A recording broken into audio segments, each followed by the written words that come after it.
এবার আর পার পেলেন না বাংলাদেশ অধিনায়ক সাকিব আল হাসান। অবশ্য শাস্তিও খুব বড় কিছু নয়। দলীয় শৃঙ্খলা ভঙ্গের অভিযোগে বিসিবির প্রধান নির্বাহী তাকে মৌখিক সতর্ক করেই ছেড়ে দিয়েছেন। তবে এটাকে যথেষ্ট নয় বলে মনে করছেন সাবেকরা। এদিকে অনুশীলনের প্রথম দিন অনুপস্থিতির ব্যাখ্যা দিয়েছেন সাকিব। সুব্রত ববির রিপোর্ট। সময় তখন দুপুর 12টা। একটা রুদ্ধদ্বার বৈঠক চলছে মিরপুর স্টেডিয়ামের প্রধান নির্বাহীর কক্ষে। বৈঠকে অংশ নিয়েছেন জাতীয় দলের অধিনায়ক, সহ অধিনায়ক, 3 নির্বাচক ও প্রধান নির্বাহী নিজে। ইস্যু শৃঙ্খলা বজায় রাখা। তবে যাকে কেন্দ্র করে এই সভা, সেই সাকিব আল হাসান অধিনায়ক হয়ে শুক্রবারে শুরু করেননি দলের সঙ্গে অনুশীলন।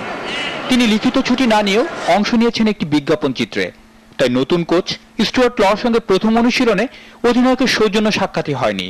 তার উপর কাউন্টি খেলে দেশে ফিরে তিনি বলেছেন, জিম্বাবুয়ের বিপক্ষে দলটি নতুন নির্বাচক কমিটি চূড়ান্ত করে তারপর তার সঙ্গে আলোচনা করেছে, যা নিয়ে দ্বিমত করেছেন নির্বাচকরা।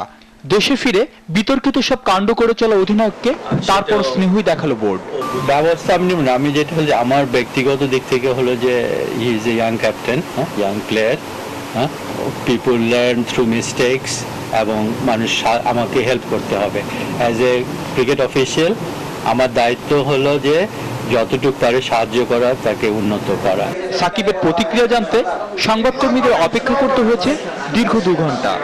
পূর্ণাঙ্গ অধিনায়কত্ব পাওয়ার আগে পরে মিলিয়ে অন্তত গোটা 6 আলোচিত সমালোচিত ঘটনার জন্ম দিয়েছেন সাকিব। সম্প্রতি মাঠের ভেতরের চেয়ে বাইরের ঘটনার জন্য সবচেয়ে আলোচিত এই তরুণ। লাস্ট 1.5 বছরের বোধহয় 10 দিনের রেস্ট পাইছি, তো এই জিনিসটা আমার খুব দরকার এবং এই কারণেই আসলে আমি প্র্যাকটিস করতেছি না। এবং আমার কাছে মনে হয় যে আমি যদি ফ্রেশ থাকতে পারি তাহলে আমার ভালো পারফর্ম করার চান্স আছে। অনুশীলন ম্যাচ দেখতে মাঠে এসেছিলেন সাবেক অধিনায়ক খালেদ মাসুদ। অভিজ্ঞতা থেকে জানালেন, দলীয় শৃঙ্খলা রক্ষার ব্যাপারে আরও কঠোর হওয়া উচিত বোর্ডের। মাঠের পারফরমেন্স আলাদা, বাইরের পারফরমেন্স আলাদা। ডিসিপ্লিন কিন্তু যে ছেলেটা পারফর্ম করবে তার জন্য আলাদা ডিসিপ্লিন, যে ছেলেটা পারফর্ম করবে না তার জন্য ডিসিপ্লিন আলাদা, সেটা হতে পারে না। ডিসিপ্লিন বলতে আইন সবার জন্য সমান হওয়া উচিত। ক্রিকেটের একনিষ্ঠ ছাত্র বলে বাড়তে একটা গুরুত্ব পান সাকিব। সেই ক্রিকেটের বইয়ে লেখা আছে খেলাটা ভদ্রলোকের। আরো বলা হয়েছে অধিনায়ককে শুধু মাঠে নয়, মাঠের বাইরেও অধিনায়কত্ব করতে হয়। ক্রিকেটের মুগ্ধ ছাত্র সাকিব কি কথাগুলো ভুলে গেলেন? Subrata Bobby, NTV news, Dhaka.